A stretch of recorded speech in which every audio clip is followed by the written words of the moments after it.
Hello Insomniacs, welcome back to the Vanishing of Ethan Carter.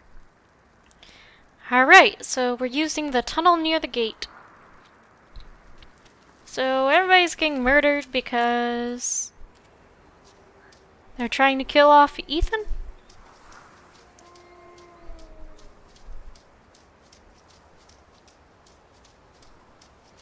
We'll solve this puzzle. Have no fear! Ultimate Detective is here.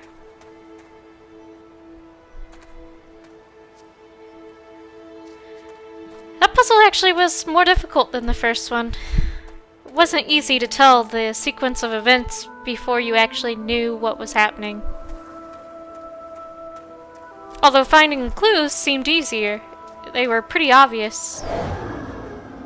People come here for many reasons. They want to ask me questions about the future. But I can see the future. So it is the past that interests me. If you want to find my house, you must answer the questions I ask of you.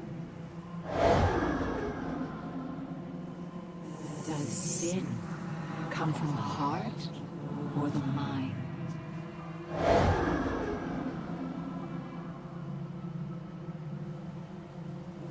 When you close your eyes, whose voice do you hear? Do you feel victory when your words cause pain? Do you take that which you know you will not return? Would you rather be a leaf or a root? Would you prefer anonymity over notoriety?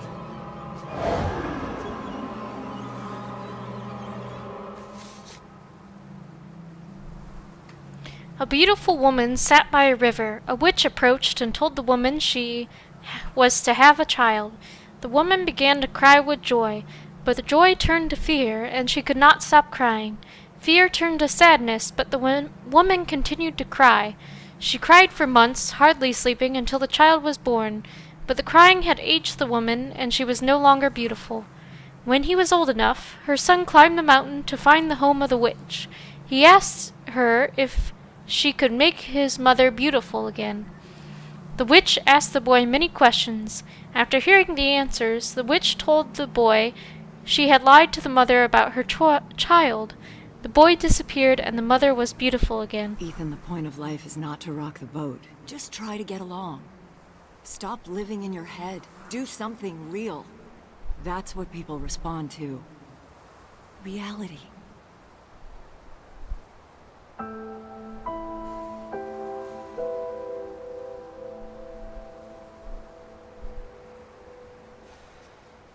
I don't want reality.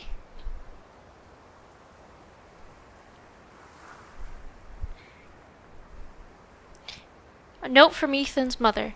Ethan, honey, I'm sorry I yelled at you. I want you to keep this note and read it every time I lose my temper. I don't mean it, and I know I've got a snake's tongue. You're my little guy, my precious bean. You gotta pull your head out of them clouds, okay? Or you could learn to be a better mother and just not yell at your child. But I don't know.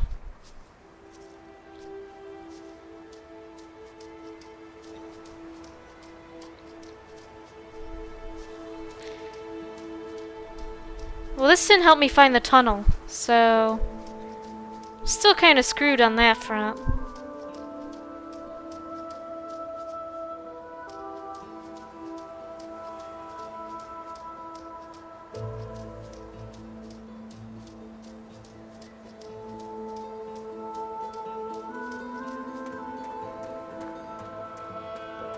I guess I'll keep following the path.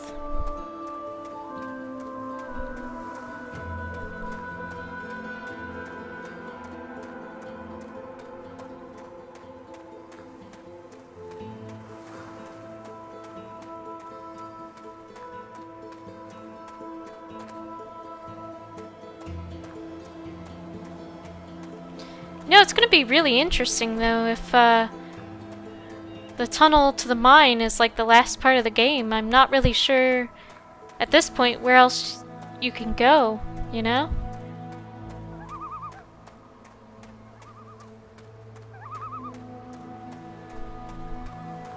We've been on both islands here.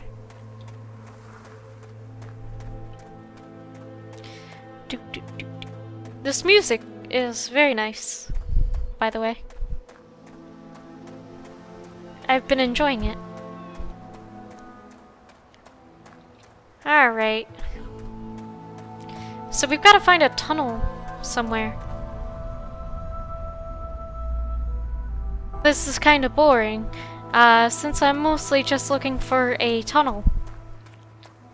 And I literally have nowhere to look for that, except near the mine, which doesn't give me much of an idea of where to look. There's a beach down there.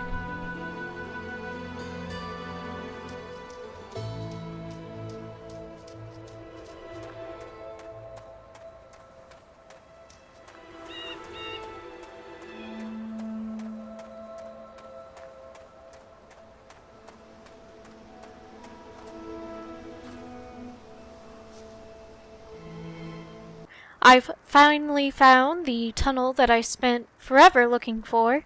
Apparently it's just right past the mine up the path, and then back in here there's this rock that says enter, which I don't recall seeing, and it doesn't look like a tunnel to me, but apparently it is.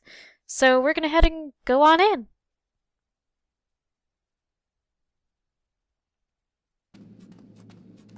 We're lucky we can fit through that, I guess.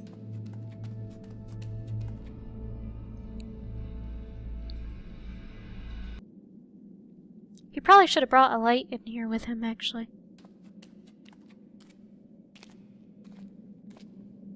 It's kind of lucky that there happens to be light right here. Oh, that's because the tunnel is literally, like, super short. So here's that gate that that was locked. So, yay! We made it past the gate. We're now in the tunnels. I thought I'd never get here. It only felt like I was looking for an hour for that stupid tunnel. A mine elevator? Reminds me of Silent Hill.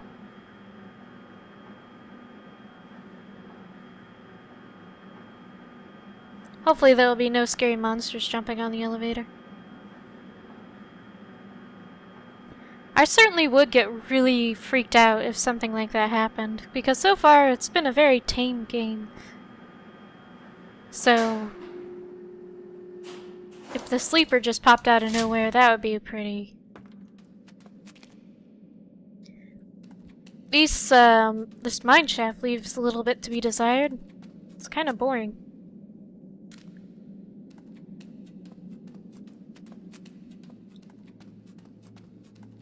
Well, then again, I guess it's just a mine shaft.